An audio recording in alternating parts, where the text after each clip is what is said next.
So we got a little game right off the top. We're going to play the top 5 greatest Kamala flip-flops. And this is only 6 weeks. So, I mean, this list, it's going to be like 35 at this rate by the time we get to the end of it. Well, because at the very least, like, let's accept that she had a come to Jesus moment and realized, you know, I would like to govern from the center if elected as president, which of course is a complete lie. But like, if a journalist is going to accept that she's changed all these positions, you would think, if you had any self-respect, the follow-up would be, what is her healthcare plan? Right.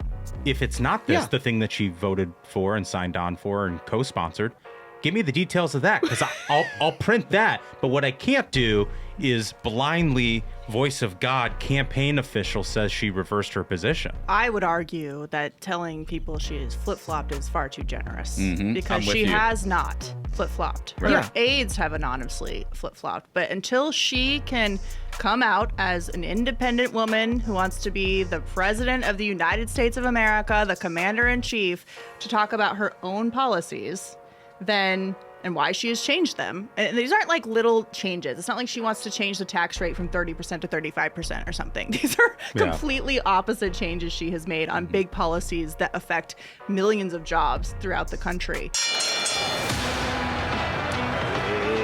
Ladies and gentlemen, your attention, please. Just a catching strays over here. You're in for a hell of a show. Keep the faith, hold the line, and own the libs. It's time for our main event. Welcome back to the Ruthless Variety Program, a big Thursday episode. You notice we've gotten a lot better looking here on Thursday.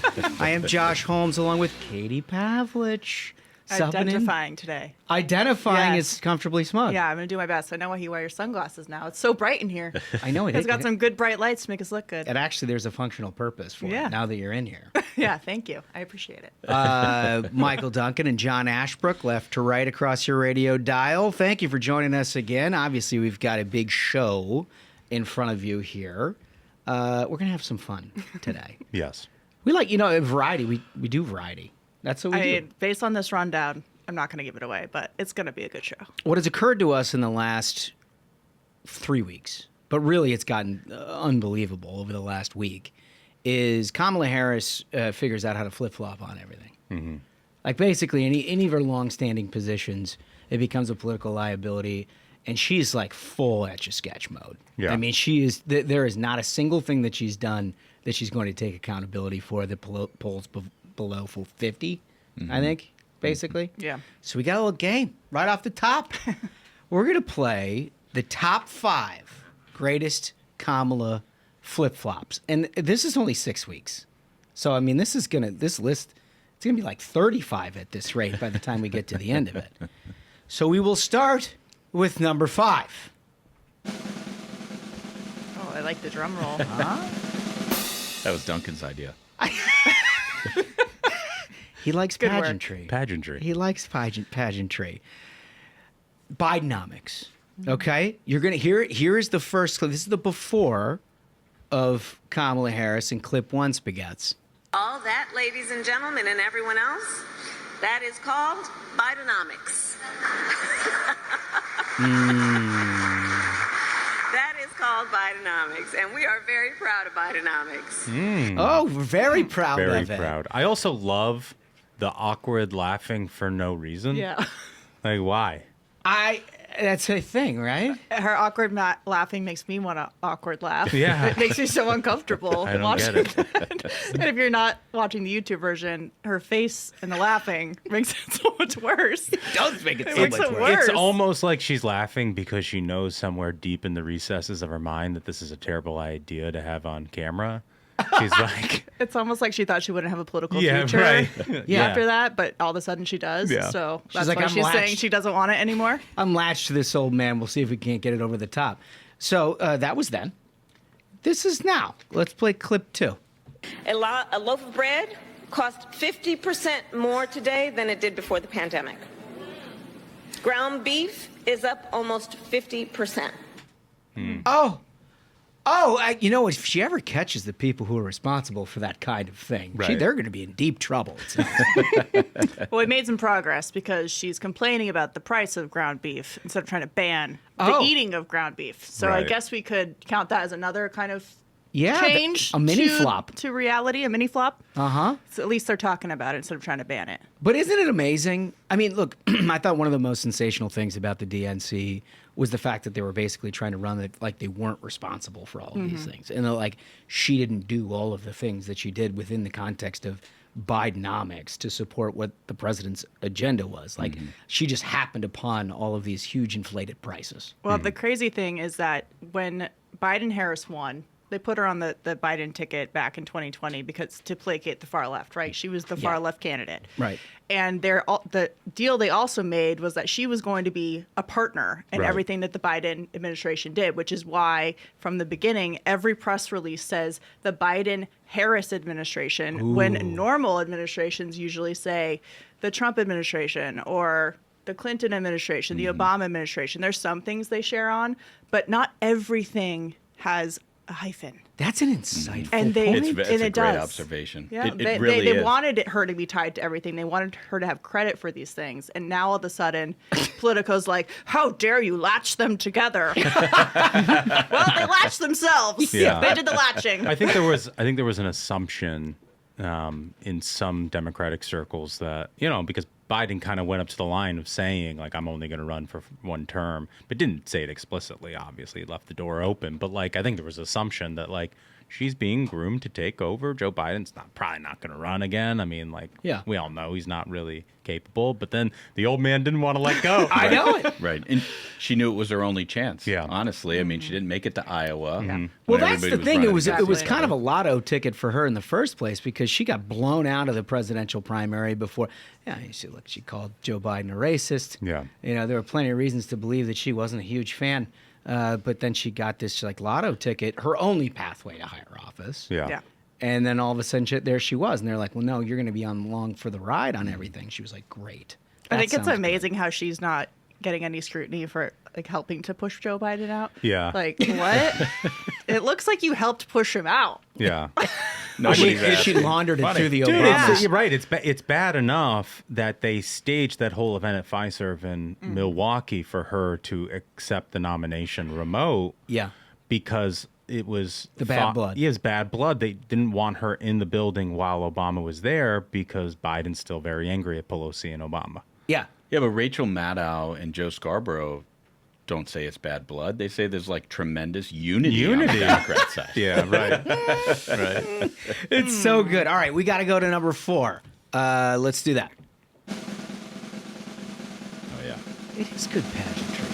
Yeah. It is good pageantry. Stage is everything. It's a nice drum. I'd like it more if you had a set of drums. Yeah. I mean, that'd be good for video, but for quality, for our audio listeners, I think this is more appropriate. This is You more leave it to the appropriate. professionals. Yeah. The issue is fracking. Now, this one has taken a lower profile lately because they just don't want to talk about it at all. But in like Western PA, for example, this is like 300,000 or 400,000 jobs associated with this kind of thing. Let's take a look at what she said before. There's no question I'm in favor of banning fracking. So, yeah, and starting with what we can do on day one around public lands, right? It doesn't get more definitive than that. There's no question. No question. And everybody knows Democrats hate fracking. Democrats hate energy. Like, everybody knows that. She's saying what actually the libs think. Well, and what Smug always points out, and that's why this one is so damning, is they actually did it. Like, the Biden-Harris administration limited leases on public lands. Well, It was that's one of their the- first acts. That's the thing. It's not rhetorical. Right. That's actually what they did. Yeah. With her sitting atop the administration. And in addition to her being part of that administrative action, which she's trying to say, well, I was the vice president. Vice presidents don't really do anything. We're just there just in case. We need to fill in every now and then. So everything, even though it says Biden-Harris administration on purpose, they really wanted some credit for all of this, doesn't really count. But one of her last acts as in the Senate, as a senator, was to sue the Biden-Obama administration for fracking off the coast of California. Wow. So she has a record of herself trying to prevent energy production in this country, which is why she was happily able to say during the 2019-2020 campaign that she was against it, and she could go to her far left base and say, look, I've already actually done this as the attorney general, rather, not the senator. I apologize.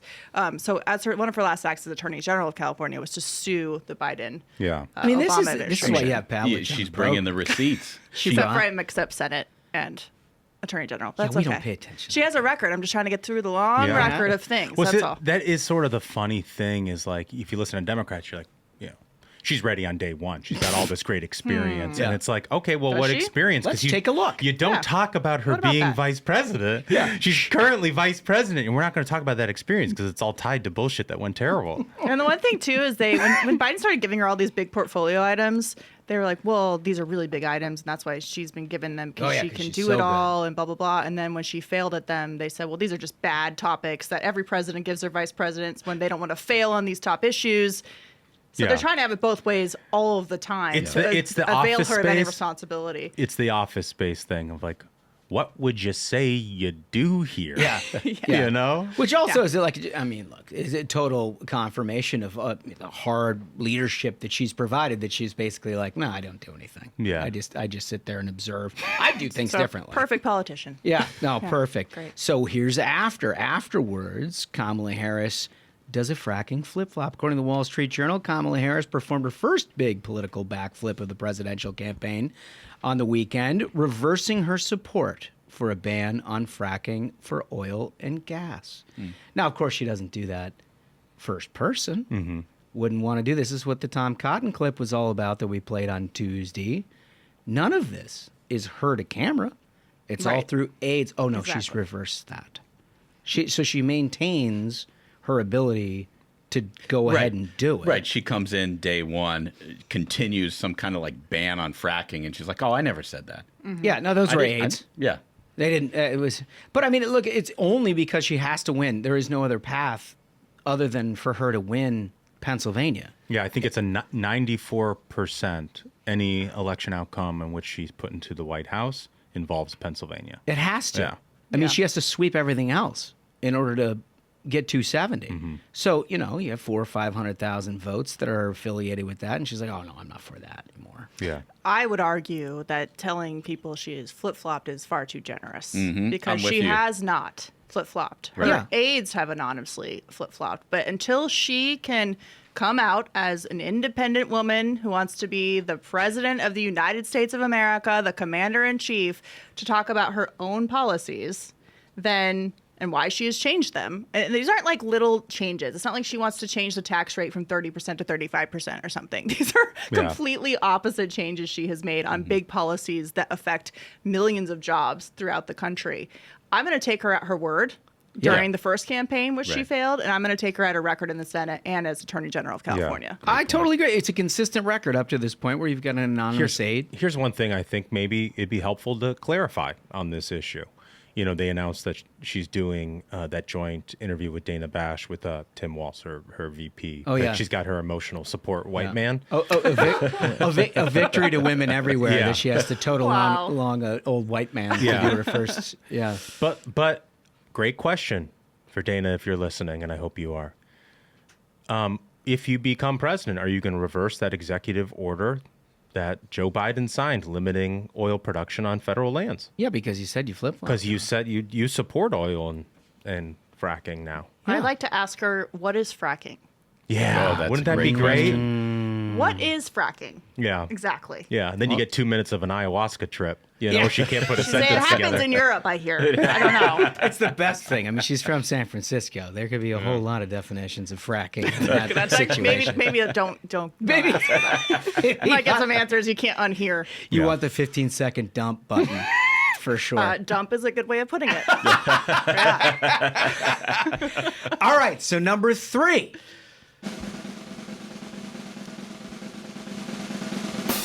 One of my absolute favorites, taxes on tips. So here is before. On this vote, The yeas are 50, the nays are 50. The Senate being equally divided, the Vice President votes in the affirmative, and the bill, as amended, is passed. Big cheers. And what that vote was on is, amongst other things, to have tens of thousands of new IRS agents. She cast the tie-breaking vote for the Inflation Reduction Act, which, of course, all it did is increase inflation and basically be a Green New Deal light that added 10,000 IRS workers to ensure every cent of income taxes are collected. What ultimately happened, as we found out, was this increased bandwidth targeted not the billionaires, not the millionaires. Shocking. Turns out it was people who got tips for a living. Yeah. I don't believe that video. I think it's a deep fake. Because what she has said very clearly is that she doesn't really have a responsibility in the Biden administration. She just sort of lives at the Naval Observatory and just roots things on. She doesn't sit in the Senate. She doesn't. I think it's a deep fake. She doesn't even know what the Senate is anymore. She was never a senator, actually. Never elected to the Senate. No. Didn't no happen. No record. I don't know what you guys are talking about. It's very weird. Here is her afterwards. Including to raise the minimum wage and eliminate taxes on tips for service and hospitality workers. Hospitality. Yeah. So this one cuts into it. Not only is it a complete flip-flop in that she actually cast the deciding vote on the people who were taxed on tips. I mean, she was trying to get IRS agents to basically audit people who are making tips. I mean, making their living like from tips. tracking people's Venmo Right, transactions. right. Like, you know, if somebody like cuts your hair at the barber shop and Yep. you pay them on Venmo for their tips, like that's what those IRS agents were designed And to it said track it in down. the it was Literally. specifically dealing with things like that. Right. No, she was and now taxing it. The funniest part about all of this was, of course, the no taxes on tips thing came from Trump, and I was at a lunch with senators back in I think late May, early June, where he was like, "Let me talk to you about this issue." He's like, "I've been talking to a lot of people who make tips. Like, I didn't talk to economists about it, but it seems unfair to me. So I think that you shouldn't be able to tax on tips." And he was very open about how this is not like an economically based thing. It just seems like it's ridiculous, and I can't believe that service workers are having to like take $1 bills and write it down on their ledger and, you know, get taxed 40% on it. It was smart. It's right. It pulled through the moon, particularly in places that need to win. And all of a sudden she shows up and she's like, "Yeah, me too." Yeah. It's very interesting that she's like becoming a primary Republican running against Trump, like has the same policies as Trump, Yeah. but isn't Trump. That seems to right. be what she's doing on these things. And if her far left policies, which is her record over the past 20 years of being in public office, were popular among Americans, especially in the places where she needs to win, they would be running towards those things. Instead, they're trying to hoodwink everybody and say that those aren't the things they're going to do. And clearly, if you look at the people she's planning to put around her, Yeah. personnel as policy, that's exactly what she wants to do with the federal government. And it goes to the broader argument that Democrats, especially Biden Harris, can always argue they're for the little guy, the working class, and yet they lied about the Inflation Induction Act, where they sent said. all this money to the IRS to go after people who have tips to make a living, and they can't pay for an IRS auditing attorney, and they go after those people. And then they lie about it. I mean, that's what the bill was for. Republicans warned about it. They said this will go towards attacking regular, everyday people who can't afford accountants.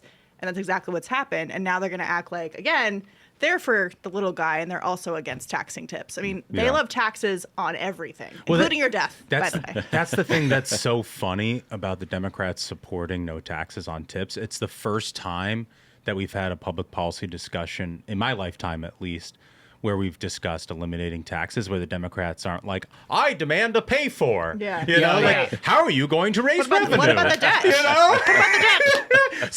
Suddenly tax cuts don't cost anything. You know, they're all believing in the Laffer curve already, you know? It's For like, sure. It's Amazing. great. And It's does like anybody an think she's economics really class. going to put her back into it if she was president of the United States, being like, make sure that my no tax on tips thing is in there? Yeah. Make sure that that's in. I mean, We she need it revenue neutral. She's like, "Oh, no. All those small businesses out there, you can pay double." They're like, "Ma'am, this means we have to fire 400 IRS agents if we don't tax tips. How about that? She's like, She's like, "Whoa, no, we can't do that. Those are civil service members. We cannot. can't cut the size of government. Cannot do that. Cannot do that. All right, so we've got our top 2 coming next. You're going to want to see this because these are our 2 favorites. We've got a lot more on Ruthless, including J.D. Vance says Kamala owns Biden's policies. The media took that personally. The greatest hits from what the media has done to try to salve that wound on behalf of the Harris campaign. We also have some variety, including a follow-up on the Nordic situation that we had on Tuesday. Remember the saunas? The sauna situation. It turns the out there's a- nakedness. It's cold up there. Yeah. it turns out that there's some Scandinavian one-upsmanship Oh, wow. that's happening here. Their neighbors next door have taken it to another level. We're going to get to all of that right after this. Folks, let me tell you about my friends at Americans for Prosperity, America's largest grassroots organization. Americans for Prosperity is out there every day fighting for you. Their goal? Reignite the American dream. AFP's priorities are simple: secure the border, end inflation, make energy more affordable. And AFP gets results the old-fashioned way, through grassroots activism. They bring together like-minded conservatives, turning them into a grassroots army, and defeating the left's terrible big government agenda in the states and in Washington. And that's where you come in. With the media, celebrities, and universities stacked against us, it's the grassroots that will help us win. So please find an Americans for Prosperity chapter in your state and get in the fight. Go to americansforprosperity.org. All right, so picking up where we left off, we've got 2 more doozies for you in the top 5 flip-flops for Kamala Harris over the last 6 weeks. I'd like to go to number 2, please, Spaghettis. Yeah, just so good. Yeah. I mean, it's that kind of pageant. It reminds me of the old board days. Yeah. Which, by the way, we saw the old board come out, and Wolf is now getting peer pressured to get it back in here. It could be a good thing. I think it's going to be a great thing. It could. Yeah, no, he says he's committed to it. So it's Medicare for all. So you'll recall during the course of the campaign, I'm going to let Kamala say it herself, and then we can talk about it a little bit. It's a legitimate concern which must be addressed. The bill also says, quote, every individual who is a resident of the United States is entitled to benefits for health care services under this act. Not every individual who's a citizen, but every individual who's a resident. So you support giving universal health care, Medicare for all, to people who are in this country illegally? Let me just be very clear about this. I am opposed to any policy that would deny in our country any human being from access to public safety, public education, or public health, period. She went on to say in subsequent interviews that she actually was in favor of eliminating private health insurance altogether. Right. And she also, to Katie's point about her record in the Senate, she co-sponsored Bernie Sanders' Medicare for All Act. She's an original co-sponsor of the Right. thing. And I Just like the Green New Deal. And I like how it's basically like an Oprah episode.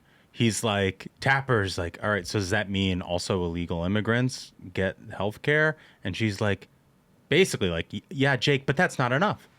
yeah. Public education. I could answer the question, but let me set myself ablaze. I'm so sorry, though. And you get a fire. car, and you get a car. And then she's like, however, I have to go back on one promise. We defunded the police. They've all quit. Yeah. So no public safety, but we can give you all of the other things. And once the hospitals are overrun, Cuban style, I'm sorry, you will no longer have health care. Yeah. But I can at least provide you something for now. Yeah. I also love it. We play a game called Hard Pivot on this show. That's a fun one. It's a great game. And it's like trying to get different thing. A great example of Hard Pivot is in an interview when someone says, you co-sponsored this legislation. It does the following. I assume you support that. And they say, let me tell you what I'm not for. Yeah. If that's the first, if somebody asks you about something that you're supporting and that your answer is what I'm not for, Yeah. there's a lot there to read between the lines. There's your sign. It's obvious, too, that she didn't anticipate a future really in the middle of these issues because she says period a lot. Like Yeah. definitive statements. That's Yes. the one thing they teach you as a politician not to do. Right. Never make definitive Just give statements. Just in yourself- case we need to hard pivot Yeah. or pivot just a little bit, wiggle room. a little She's wiggle. very confident in her statements. Very. That she's running away from now. Let me tell you what I'm not for, and that is having any ambiguity on my left-wing positions. Until that's basically what Until she's I need to win an election that I was input forward to perform. So after, and this is again back to the cotton point to John Carl over the weekend and Yeah. this week. In Politico, they talk about how she was a co-sponsor of the bill that they just discussed, the Medicare for All, and all of that promoted during her 2020 presidential campaign. And this is no quote. There's not even an on-the-record, off-the-record background quote. This is a voice of God from Politico. But a campaign official told Politico it's no longer part of Harris's agenda. Oh, but it doesn't count. Sorry. Oh, okay, wait. Done with that. On background, on background, So pathetic. in Oh my Politico's gosh. voice. It was deep background. Yeah. You guys just write voice of God that she doesn't support that anymore. And they're like, okay, sure. Yeah, whatever you want. Yeah. This is so embarrassing. Call me back tomorrow and let me know what we're supposed to write tomorrow. Oh my Yeah. gosh. This is, I mean, as someone who has dealt with sources who would lose their job or be retaliated against in government for speaking out about people being murdered, for example, because of government malfeasance or incompetence.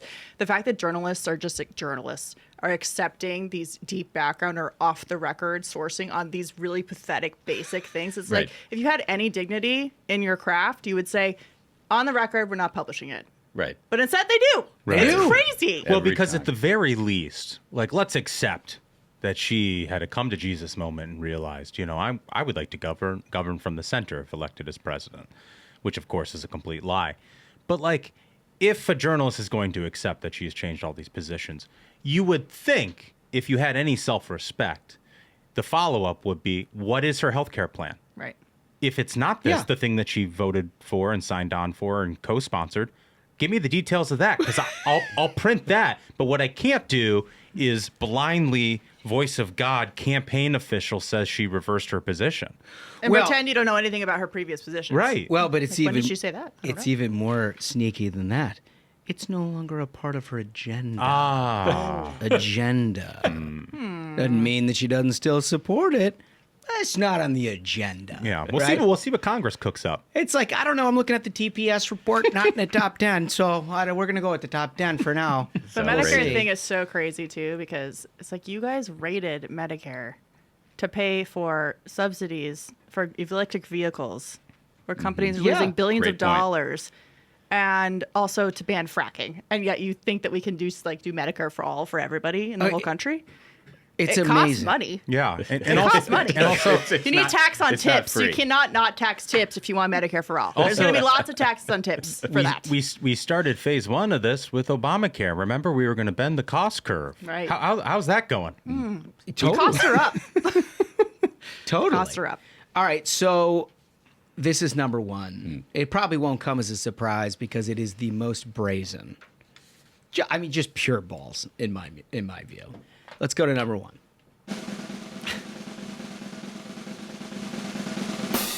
The border wall. Yes. This Dun, dun, dun. is unbelievable. So here is Kamala Harris on the border wall just a few short years ago. And folks, on the subject of transnational gangs, let's be perfectly clear. The president's medieval vanity project is not going to stop them. She said in subsequent interviews that it was immoral. Dude, it wasn't subsequent interviews, it wasn't a one-off comment to try to get the crowd going. She tweeted, let me read you one of her tweets. Trump's border wall is just a stupid use of money. I will block any funding for it. Yeah, she basically talked about it as though it was taxpayer fraud on a number of occasions. That Yeah. it was just fleecing taxpayers for this unnecessary thing. Well, it turns out, Axios reports this week that Harris flip-flops on the border wall. Did she? Yeah. She's endorsed a piece of legislation that requires the Trump border wall. Oh, well, isn't that convenient? Is it going to have gold gates? Well, it should have a T on it. Something. I mean, it's just unbelievable. Like the idea that the woman who, first of all, she tried to get out from underneath what was a nationally televised press conference with Joe Biden, where he says we have such a border problem, putting Kamala Harris as in charge as the border czar. And then they're like, well, it didn't mean what they said and how it was reported. Only after the fact. They didn't dispute it at all at the time. It wasn't until she was a candidate that all of a sudden it was it's the root causes. The root cause, as if there's like a difference in border security about whether it's a root cause. I mean, it didn't. All it did is go backwards anyway. Right. We know from the previous examples how the media approaches her. How would they ask her, how would you like me to characterize your position on this? And in the case of Medicare for All, they're like, well, she's not for it anymore. How would you like me to characterize your position in the Biden administration on the border? She's the border czar. She's in charge. And while it worked for her, to Katie's point, when they were trying to pump her up as the Biden-Harris combo platter, they thought it was great.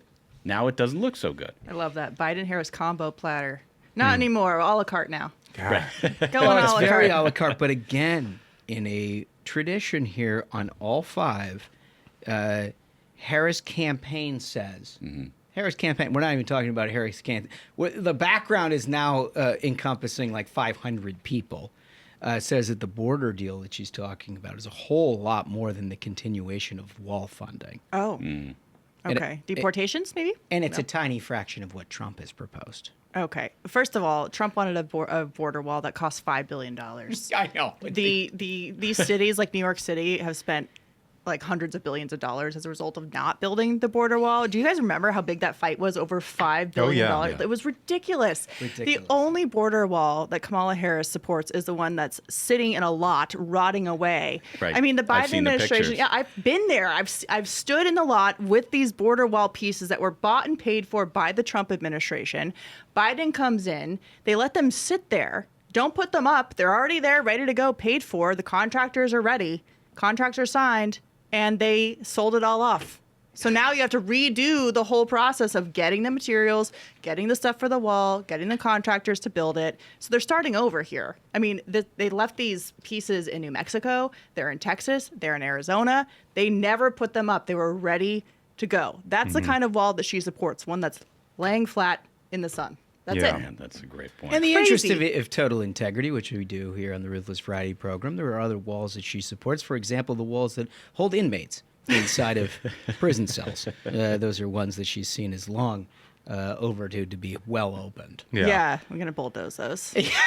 But Well, not anymore, apparently. We Well, like them now. We'll see. Yeah. According to anonymous. I don't know. It goes so much further, like the immigration issue in Kamala, than just the wall with the flip flop. I mean, this is a person who supported abolishing ICE, who wanted to decriminalize border crossings. She was also first on the scene to say that the Border Patrol agents were using a whip. A whip. When it in fact Yeah, was it's a a lie. reins on a horse. Right. And she supports sanctuary cities. All of those things. And now she's tough on the border. Oh, yeah, tough on. And then her ads. Her Yeah. ads say that she's tough on it. She also claims that she's very tough on transnational gangs, drug traffickers, human traffickers, bad hombres, as Yeah. Trump would say. But if she wants to abolish ICE, which she does because she has not said herself that she's changed her position, what does ICE do? They are not Border Patrol. They go into cities like New York Yeah. and Boston and Roanoke, Interior Virginia, enforcement. and they take out guys from communities who did get across the border, who are raping people, who have murdered people, hardened, awful criminals from these Venezuelan gangs that are attacking police officers and young women when they're going for runs in parks. Those are the guys that are going in to get them, and she wants to get rid of that. So she not only lets these people in to your community, but then she wants to abolish the agency that takes them out of Well, your now that community. you've said it, I'm sure that we'll hear from an anonymous aide soon. Yes. Maybe Tim Walsh will explain. Oh, yeah, I can't wait for that. Can't wait. You know, I thought Josh, you made a great point earlier that we just went through 5 of the top hits. Over the next 2 months, we're going to hear 35. And I mean, yesterday, I don't know if you guys saw this. Yesterday, NBC reported on something very interesting. Kamala Harris spent an entire career as an attorney general and as a senator pushing for a menthol cigarette ban. NBC reported yesterday that she has no opinion on the subject. No, and the Biden administration tried to do it, and that was her pushing it. And then they stopped because they're like, oh, this is bad for voting. It's crazy. That was her. She pushed him to do that. I mean, it's wild. It knows no bounds. I mean, these are just the big things. Imagine what's going on underneath what they're telling interest groups. But And you guys are the pros here. I mean, do you think this is going to work? sadly, I mean, we know all the details of her background, but I mean, I think it's insulting to people to think that she can just say these things through anonymous sourcing in the media. But do you think this is really going to work? I mean, they clearly think it's going to work if they keep doing it. Well, I don't think they have any other play. But, I would say the one problem that Kamala has is all of these things are in her own voice on video. Yeah, that's the problem. I mean, if this was 20 years ago or 30 years ago, the Etch-a-Sketch would be a lot easier to pull off. It's just with our media ecosystem being so disparate and so many of these clips floating around on social media, I mean, you don't have to try very hard to get to the truth on any of this stuff. Yeah. So I think we have the truth as our best defense here. It's also a deep level of inauthenticity, which I think she's running up well beyond at this point, is tough in general elections. I mean, if you think somebody's lying, I mean, there's a heavy distrust of politicians. They think everybody's lying to you at some level. The question is whether you're just abjectly, like bald face, lying about a core position that you've held for a long time. On these issues, you don't just flip-flop on banning fracking. No. You don't just flip-flop on either you believe you should eliminate a private health insurance for everybody or not. Like, these are not things that you've seen like a little texture to and you want to change your opinion about. I mean, like I welcome those kind of these are core issues. Yeah. Border wall? All of a sudden a border wall is something that this lady wants to support? So the one thing I would say, the one caveat to that, because I don't think it's going to be easy, but like what it's going to require is Donald Trump to be incredibly disciplined in this upcoming debate, because the media is not going to help us, talk about what her actual positions are. And it's incumbent on Donald Trump to be laser focused on all these 5 things we laid out here. I mean, like, he should have a ball. This is so funny. And he's the best comedian in politics. Totally. Like, if he gets up there with a smile on his face and he's like, is she serious? Is she kidding me? Yeah. And he lays her out with all this shit. Like, it'll be the funniest debate in Well, history. and it's also the only time she'll ever be held to account. Yeah. So, like, there is one shot at it. I You're know. right. That is the importance of the debate. And he should ask questions like, do you believe in going back to medieval fences? Because that's what you said about my wall, and now you love it. And my wall will be much better than your wall. Let me say, much better. No Stronger, idea. better. Doesn't know anything about construction. She's from San Francisco. Yeah. My wall, beautiful wall. That's Beautiful right. wall. Exactly right. So we always ask a question of the day, and after the break, we're going to get to yours. But before we do, we want to ask you, based on everything you just heard here, you've heard a lot from Kamala Harris over the last 4 years. What's next? What's the next thing that she's going to say that she didn't support? Like, is it possible that somebody who cast a deciding vote for the Inflation Reduction Act as a whole would be like, well, that wasn't my idea? I Is think it she's just possible? gonna try and say like that was my job. I was just doing my job as the vice president. It wasn't actually me. It's possible, right? So, like, sort through everything that concerns you as a listener and the things that you've heard her say and the Biden administration do over the last few years. What do you think is a politically unpalatable position that she is well entrenched on that she's going to flip on next?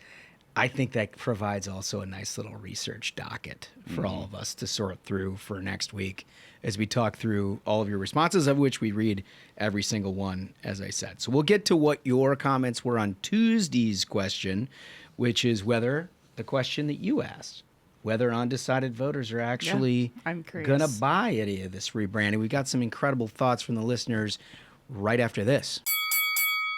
Just want to take a minute to talk about our great sponsor of today's program, Lumen. Duncan, we love Lumen. Yeah, Lumen is great. And it's so easy, right? Like, it comes with this great docking station here, and it's like really easy. You just flip the cap right there. You blow into it, in the morning, and you get a reading of like, what are you burning? Fat, carbs. I mean, people, they spend like thousands upon thousands of dollars for blood tests and all kinds of and like different meal things. plans and all this sort of stuff. And like you blow into your Lumen, and it tells you, what your metabolic flexibility is, basically. And it, it helps you plan meals for the day. And if like you're on the go a lot and you're traveling for work or things like that, and like you don't really have the time to be like counting your macros of every meal, something like this is super helpful. It seems like it's just some science, some heavy science. From what I understand, there's a lot of science behind it. The blend of PhDs and technologists who came together to put this thing on the map. They're the same ones who are giving you the readouts every single day. Yeah. And I mean, it's so easy. You just download the app. It's on your phone.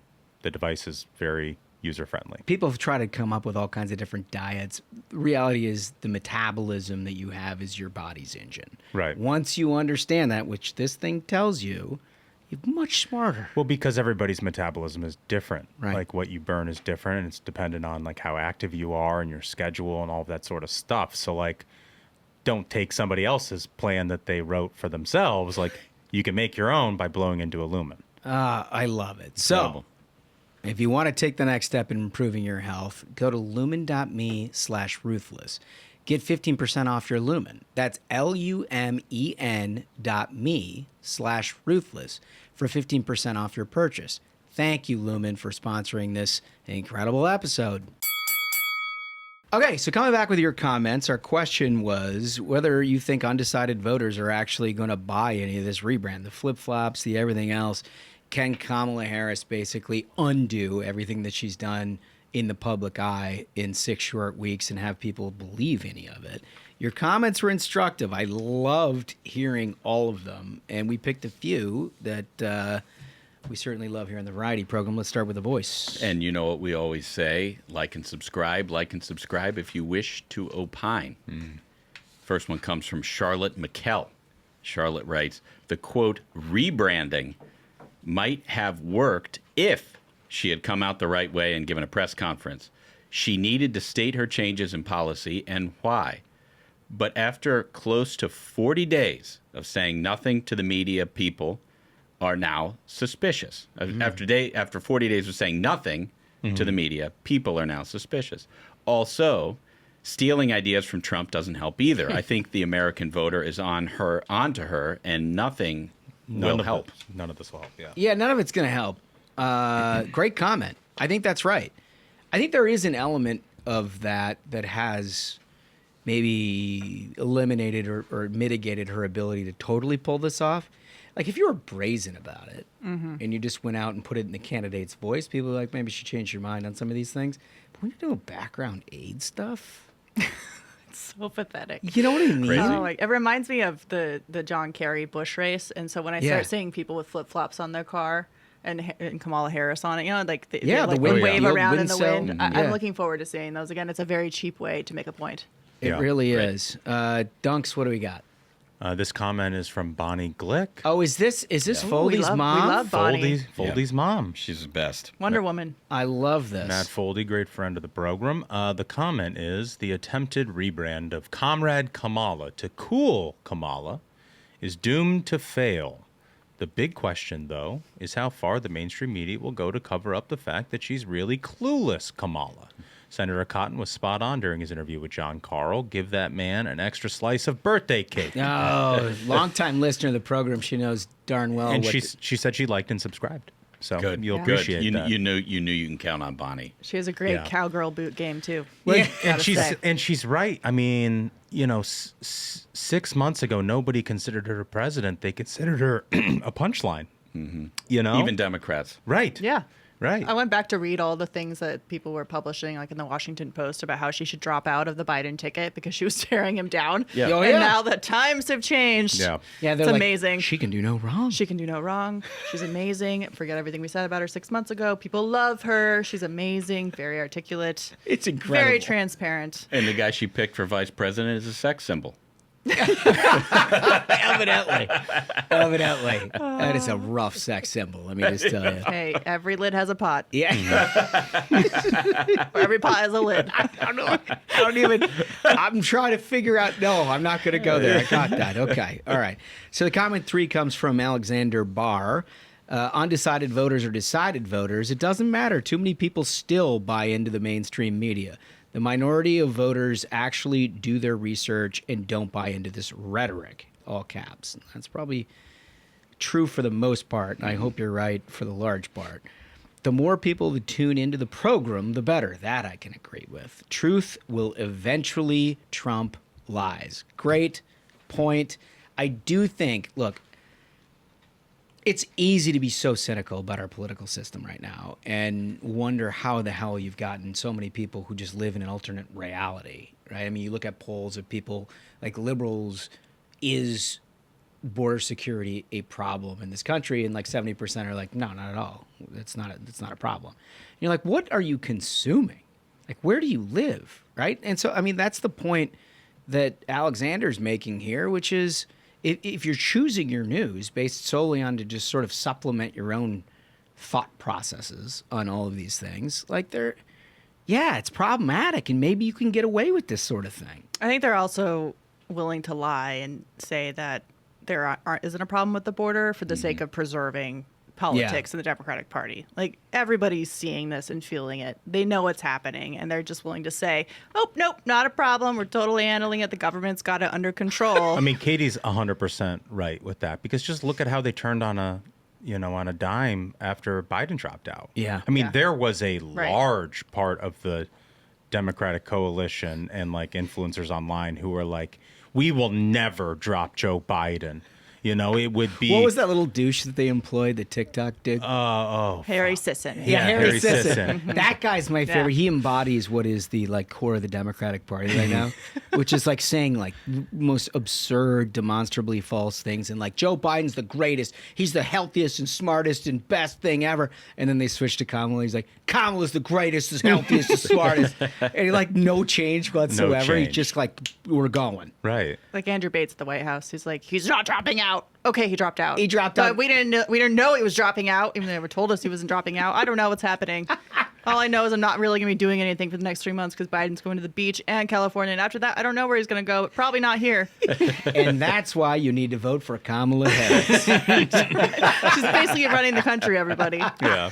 She's basically president already. But it's not just the Dem press secretaries, it's the media. Remember these think pieces they've written over the last few years that are like objectivity is a thing of the past. It doesn't actually help our society. It doesn't help journalism. It's truth, John. It's truth. And for them, truth is elect Democrats. And whatever they say it is. Yeah. Exactly. Like misinformation, disinformation is anti what they believe, not actually the truth, right? I want to be on the lookout, by the way, for the fact checks and like the PolitiFacts or whatever when they cite the anonymous aide from the Politico article saying that's no longer part of her agenda, and be like, that's why it's fact check false. This ad is fact check false because the anonymous aide said Politico. I'm in like, the who 17th is paragraph. the anonymous aide? Like my dog? Like Tim Walsh's dog? Whatever scout version you want to pick? Like, mean, who he's- is the anonymous aide here? busier than Biden's bracket man? Yeah. I mean, this guy's got a full-time job. Can I say one more thing about the media?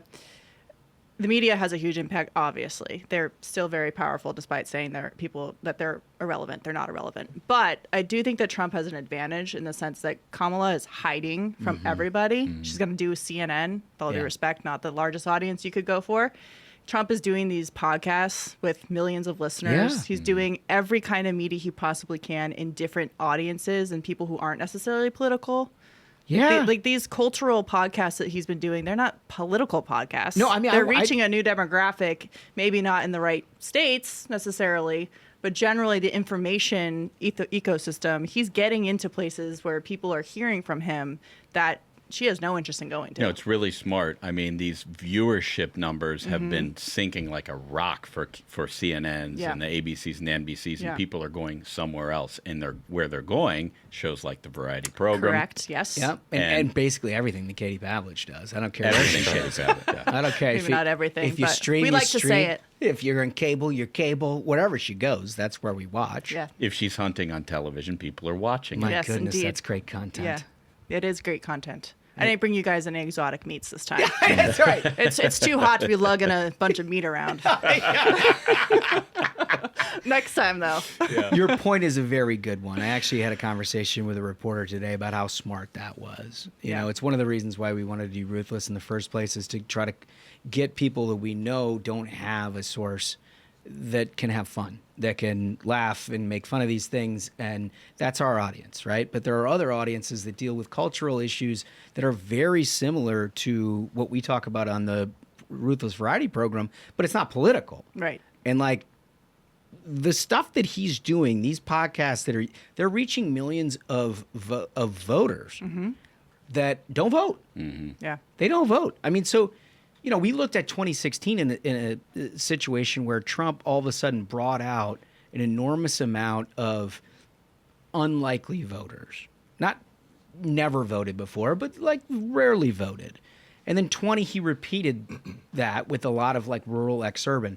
I think what they're doing right now with some of these podcasts and some of the things that we just discussed, brilliant. Yeah. Yeah, no, Brilliant. I totally agree. And I also think that her point about lugging meat around is a perfect segue to our next article. All right. I love lugging meat around. Well, that means that Kamala Harris has decided to lug meat around, and that means that she is bringing, as we talked about, VP Yes. Walls Yeah. to this It's situation. a football reference, everybody. the decorated coach. Just to clarify. Yeah. To make sure there's no misinformation out there. So look, we talked a lot about this in the run-up because there was all kinds of articles, and we'll get to one of them here about, this decision. What a big decision. The decision. What a big decision. Who do you talk to first? It's been 6 weeks, lady. You're running for president of the United States. Not that big. I mean, whether to drop a nuke, that's kind of a big decision. Whether to deploy, combat on the ground troops, that's a big decision. Whether you go talk to somebody that's outside of your paid circle of aides, that's not a big decision. I heard, I saw an article recently that campaign aides on the Harris campaign were asking reporters who they thought she should talk to first. Which tells you everything you need to know, right? And the reporters are enlisting themselves as supplemental aides. And I'm not talking about the little blue pill variety, which may or may not be applicable here. It's just wild, too, that she is talking to a reporter instead. I love that you dusted right through that. Yeah. That's kind of a hard pivot. Hard pivot. You'd be very good at that game. So it turns out Harris and Walls are sitting down with CNN in an exclusive joint interview, the first interview since everything began. It will happen today, Thursday. Yes. And Prime time. And it's going to happen. They're just trying to broaden the base of excitement, according to these people. The interview conducted by CNN's chief political correspondent and anchor, Dana Bash, will air at 9 p.m. Eastern on Thursday on CNN. It occurs as the candidates embark on a bus tour through the battleground state of Georgia. It marks the first time that Harris has sat with a journalist for an in-depth, on-the-record conversation since President Joe Biden dropped out. I mean, just think about it. He dropped out July 21. It's September. Like what? Right. She's of been an election year. running for president for, wild. Yeah, it's pretty insane. I mean, Donald Trump is sitting down discussing the relative merits of cocaine with Theo Vaughn. And this lady is like, nobody. So the contrast, election's all about contrast. Trump doesn't want the media filter. Yeah. Which is why he does all his stuff on Truth Social. He posts stuff on Twitter. He does his own videos. Kamala and Walz want the media filter because the media does their bidding for them. Mm-hmm. It's quite interesting to see the decision making here just in terms of who they think is going to do a better job of carrying their message. Trump doesn't want anyone saying things for him. Right. And she wants the media doing the work for her because apparently she can't do it herself. Well, what do we think about the idea that she's actually bringing Walz to this thing? I think it's a good strategy for her. Do you? Yeah, I mean, I think he accomplishes two things. Number one, he's a heat shield. She can't complete more than 2 sentences without falling apart, and so he can step in and do his Midwestern folksy thing where he doesn't say anything, but everybody laughs. And he also, I think, by virtue of being there, will force CNN to ask more like process-related questions to like, what was it like to get the call that you were going to be VP? And then like he goes on for 20 minutes and filibusters the thing so they can't ask like, why did you flop on fracking? You know what I mean? Like, is this edited or on it? Do we know if is it not on live? It's not live. It's taped. So there is editing Yes. that's going on here. CNN should release the whole thing, but they won't. They should. They won't. They won't. But That's an interesting thing.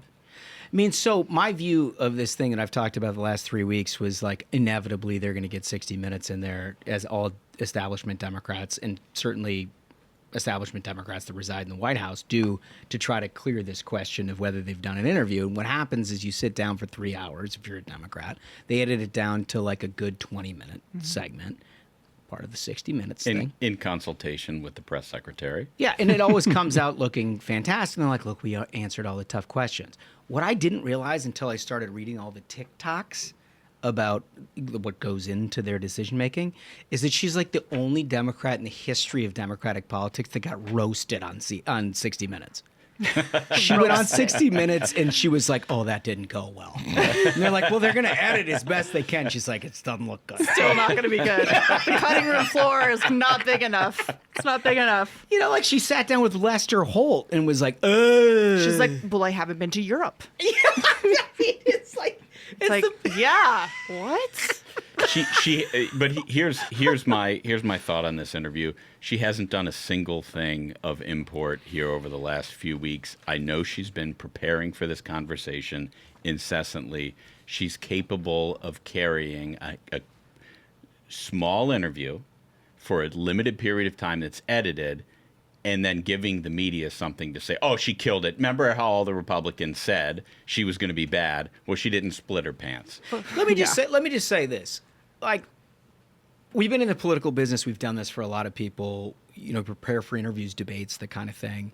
And you're right. If you put enough time into preparation of how you're going to handle these things, I would take any of my buddies from home to sit down for 20 minutes and survive the interview. Mm-hmm. You know, like not without prep.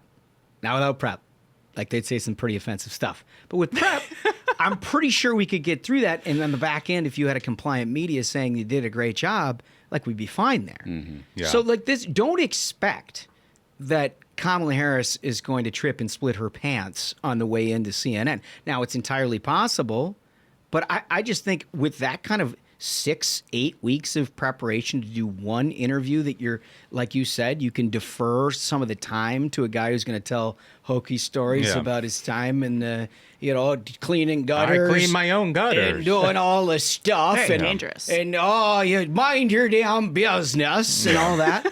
Like, she's going to survive that. Yeah, for sure.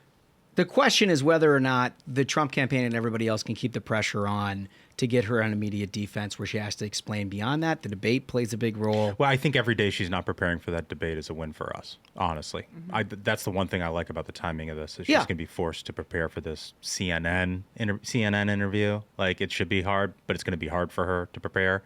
Imagine doing the job. I mean, look, I remember working for McConnell when we do debate preps on things back in the day. This is like 10, 15 years ago. And I'd be like, doing my job. You got to do debate prep. Like, here are the things. These are the pivots. And he'd look at me like, I do this every day. Yeah, I got it. Josh, I appreciate that. I don't need your help. I got it. It's like, I learned more in the first 6 years than you'll ever know about any of this stuff. No, he was always very gracious about it. But it was always like, I understood afterwards, if you do this every day, you're in command of your issues. Right. You're in command of the things that drove you to come to decisions that you can defend in the public sphere. She is not. Right. Well, that's the problem for her, is because she's going completely against her record. Mm-hmm. So even if she were comfortable with her positions on the 2020-2019 campaign trail, her positions as Attorney General of California, as Senator, she may do a better job. But now she's having to train to be a completely different person and to justify why these are good policy positions. And so I think the number one narrative the day after is going to be, well, she finally sat down for an interview. Mm-hmm. Good for her. Yeah, she survived. That was amazing. She decided to speak out, and that was good enough for us because now we know. It's also going to be another reintroduction of them to the world as on a personal side. Maybe this is what I think. And I'm not so sure we're going to get the hard-hitting, really demanding responses to these. They're not going to do what you guys are doing on this podcast, where you play her clips in her own words. Maybe they will. I'll be surprised. Yeah. And say, okay, so you said that. you're saying, or your aides are saying something different now. Right. What do you say about it? Wouldn't that And be force wonderful? her to respond to these. That would be the way to conduct the interview. Oh, we'd be Yeah. in circular reasoning for the next 45 days. I mean, There's no way. You watch the way she gets a tough question. And it's like, that's why.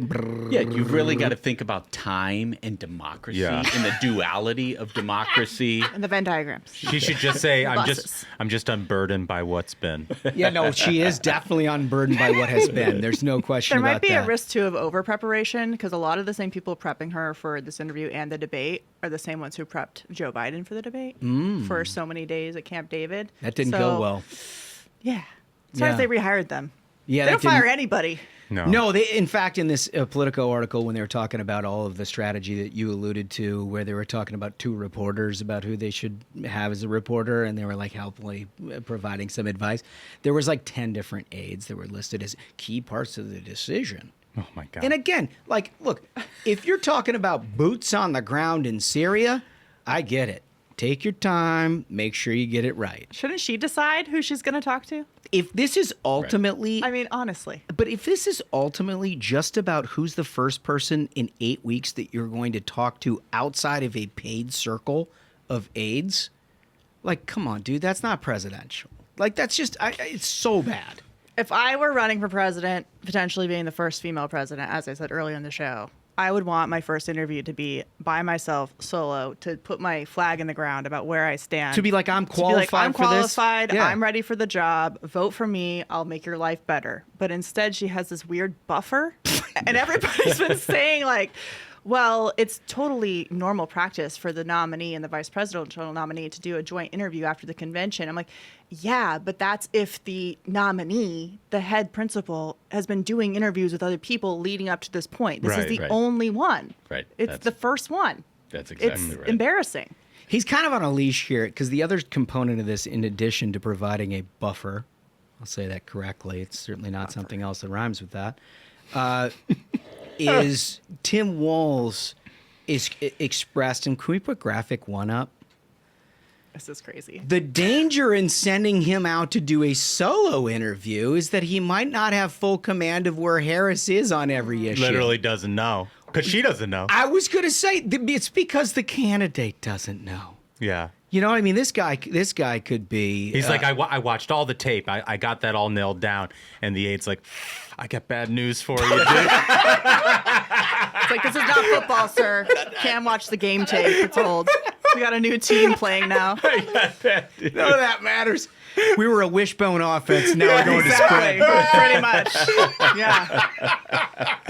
I mean, she does know where she stands. She's just running away from her positions. Yeah. So she's trying to run for president as a moderate when really she's this person with a far left record. That's what she's doing. Yeah, I mean, it's the most sinister kind of It's a lying sneak attack.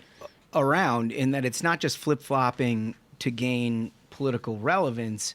It's just saying something you don't believe through aides in order to maintain your position as a left-wing lunatic. Right. Which is what she will be as president. No question about it. So how the journo's taking this? Can we put Are they up okay? graphic 2? This is one of my favorite things that we've seen. Politico tweets out, our corrupt leadership, Vance tries to tether Harris to Biden during Michigan rally. Tries to tether Harris to Biden. Okay. Let's try to even just get past the fact that she's the vice president for Joe Biden. Or the fact that she cast a deciding vote on not one but 2 pieces of his the only 2 pieces of his economic agenda that's resulted in the chaos that we have. She was on this damn ticket as Joe Biden. Right. 8 weeks ago. She was literally running on Joe Biden's agenda 8 weeks ago. Tries to tether.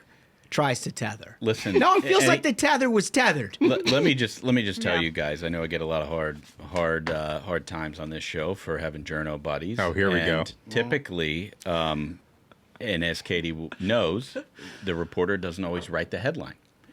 And I thought maybe, just maybe, this person didn't actually write in their story what the Politico editor assigned them for the headline. You were assigning a benefit of the doubt Yes. clause. To be disappointed, it sounds. Yeah. So I read through the story. And Spaghetti, I wonder if you could put up graphic number 3, because the second graph in this story removed all doubt. Highlighted, too. The reporter wrote that he tried to tie Harris to Biden's administration policy. What? How So can this is someone say that? this is I not a honestly case. want to set fire to the studio. How can someone say that? Tried to tie. I think that they're welded together, actually. Like tethering, tying, those are very inanimate tools that are not going to work. I mean, they're doing an event on Monday together in Pittsburgh for Labor Day. Right. To try and get the union vote all riled up. I mean, again, they purposely wrote in all of their material Biden-Harris administration to give her credit for what Biden was doing to satisfy the left wing of the party that Yeah. said, you owe us when you get into office. And now they're trying to run away because Bidenomics is a failure. People say it's the government's fault that their groceries are up by 30%, compounding on every other cost. It's ridiculous. And you know, one of the funniest things on Twitter, I know you guys love this as much as I do, that Elon has instituted as community notes, and they rarely, if ever, miss. And right underneath this Politico headline, the community note was just a link, simple link To the West. to the Biden-Harris White House. The one down the street. Trusted sources, accurate and complete.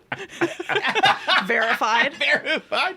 I mean, it truly. So the author of the article, Mia Camille McCarthy. I've never worked with this lady, but it seems like I don't know what it would take. Like honestly, I guess you can call yourself a journalist. I don't know what it takes to say tried to tie Harris to Biden administration's policies with a straight face. Harris tied herself. Yeah, I mean that's an act of bondage committed long ago. I mean, she wanted to be the vice president because she failed as a presidential candidate. And now she clearly wants to be the presidential candidate without actually having to go through a primary. I mean, she is in this position because of herself. I mean, they didn't even so much as write Republicans pounce. No, It's on worse. Harris ties to Biden they didn't even give us the pouncing or the seizing. They went a No step credit further. for the pouncing. What a bummer. Are you guys ready for the Afghanistan tweet? I don't know. Oh, man. This one's Let's incredible. get graphic 4 up. Yeah, graphic 4. This is from The Hill. Former President Trump sidesteps his role in Afghanistan exit in trying to link Vice President Harris to chaos. This makes me so mad. It's like he owns the chaos in the exit more than the Vice President of the United States, who presided over it. And I would just like, for the record, like to read you a direct quote from an interview that Kamala Harris did after the Afghanistan withdrawal. Afghanistan, this is the question. You were the last one in the room? Yes. And you feel comfortable? I do.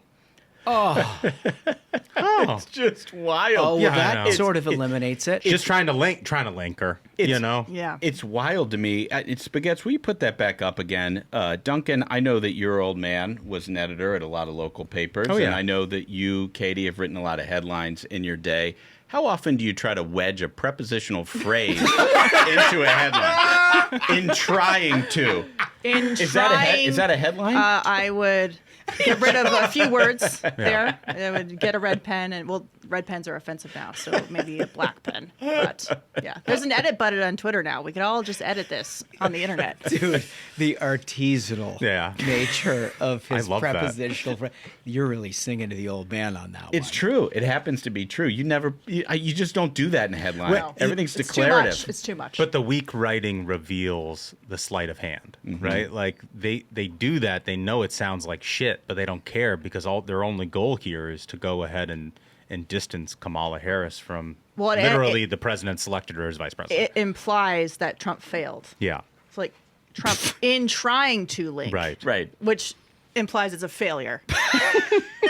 Like, no, she's linked to it herself. She doesn't have Last to one in the try room.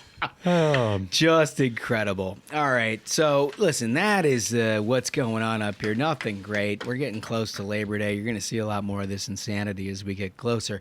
We need some variety, don't we, fellas? lighten Let's do up. it. Spaghetti. I'm a little scared of this. Yeah, no, you should be. Yeah. This is not great. Spigots, I'm going to need a little bit, just so they know I'm not making it up. I'm going to need to figure out where the source is on this situation. You guys can work on that as I read it. But it turns out male bonding, and this is, let me say, this picks up where we left off on Tuesday. Okay? On Tuesday, we talked about the Finnish saunas. Yeah. Where at the Finnish embassy, evidently, it is a thing where they invite people to come nakedly discuss the issues of their day, and they believe that that is helpful. I have an interesting story about this, but it was in Switzerland. Oh, my God. Oh, This man. is like a thing? Wow. Yeah. They Dude, go to spas together with colleagues. I'm like, I don't think I'm into this. I'm going to take a nap. Wait, hold on. The people at Town Hall and Fox are nice and all, but I mean, I don't need to. you're not- I don't need to do that with you. Yeah, I might get. That's like an HR violation in America. So in like one of your many travels, you went to... I went to a conference in Switzerland. Wonderful conference, and very they're like, professional. we've got an idea The for you, last Katie. day, they're like, we're all gonna go to the spa. And granted, a lot of it was like bathing suits, but some of it was not. Oh And man. I was like, I think I'm gonna check out of this one. Thank you, though. I'm good. I don't need to see anyone in bathing suits. You don't need to see me in a bathing suit. Like, we're good. See you later. I'm gonna take a nap. So it turns out it's a thing. So Yeah, this it's- is from the... I mean, I don't want to disrespect the culture, but male bonding doesn't have to be bravado and bros. Dancing on stage naked Come on. taught me a better way, Wait, what? according to is The this Guardian. legal? Where is this happening? Friendships based on sport and alcohol don't always allow us to be our true selves. It's actually me at my true self.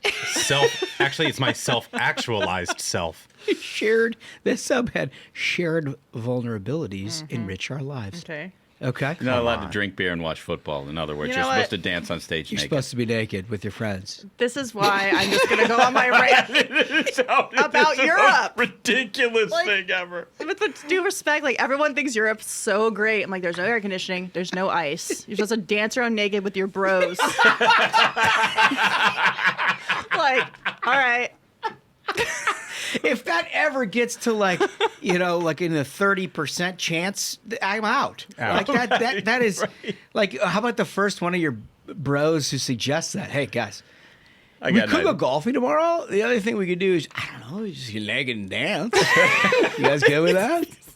You guys want to do that? It's one of those things that'd be crickets on the text chain. Yeah. Nobody responds until like 3 weeks later. You know that thing where it's like the European mind can't comprehend. It's like the American man mind cannot comprehend this. Cannot comprehend. So I can't either. this person writes, in my early 20s, I worked as a naked dancing ghost. What? Okay. What? Okay. I need is that? we need explanation, right? Because I don't know what It's that called means. a stripper in America. Yeah, that is what we call a stripper. That is what we call a stripper.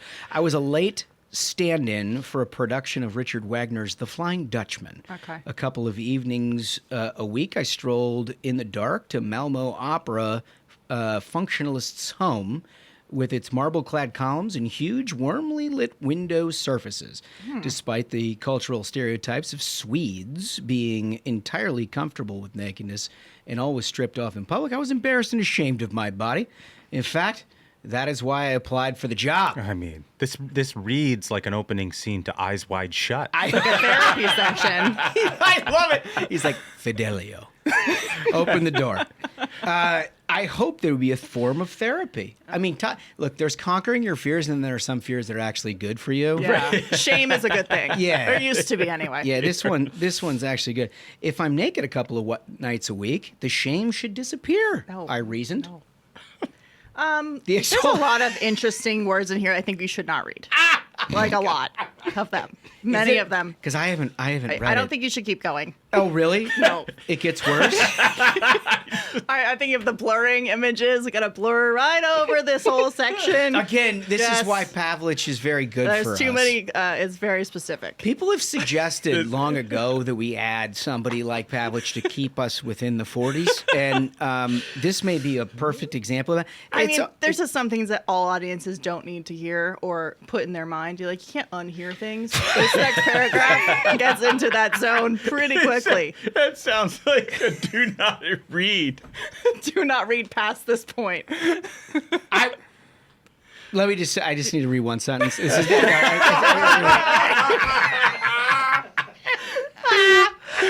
This is your warning, everybody. He's talking about the redemption that he's felt through all of this, and he said, in a strange way, I was perhaps hoping a similar This is what I redemption didn't want you to read. would rub off on me. Oh, come on. No.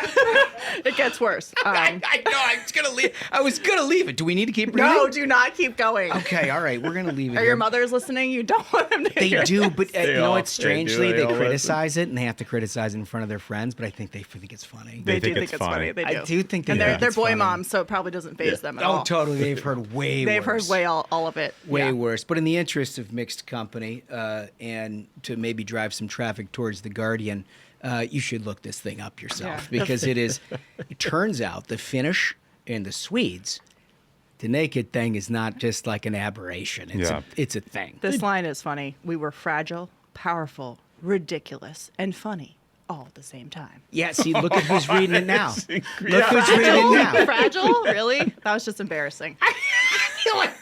I feel like she's going to walk me off of all this and be like, listen to this now. Then look what he did. No. All right. We love animal content. We do, yes. And it's been a little while since we've done animal content here on the Ruthless Variety Program. Ashbrook has lined out a very hard agenda when it comes to the animal menace. Yes. And what they're sinking ships. They're Yeah, they are.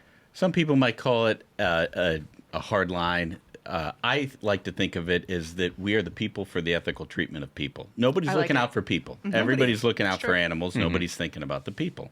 So a few weeks ago, there came that story about the dead bear with RFK. Yes. And how he'd put that thing in Central Park, and you were like, I was like, that seems like a variety program fit. The traffic pattern on that whole thing was a little suspicious to me.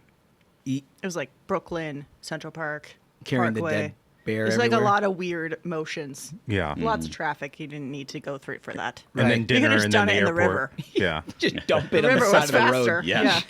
Well, he wanted. Katie is our spokesperson for the people for the ethical treatment of people. No, she gets it. Yes, I do she get gets it. it in a way. It's true. But the secondary piece of evidence on RFK cannot be ignored. And that is from the New York Daily News. RFK Jr. once chainsawed off a whale's head and took it home, daughter said. So Robert F. Kennedy Jr. once lopped off the head of a dead beached whale with a chainsaw, according to his daughter.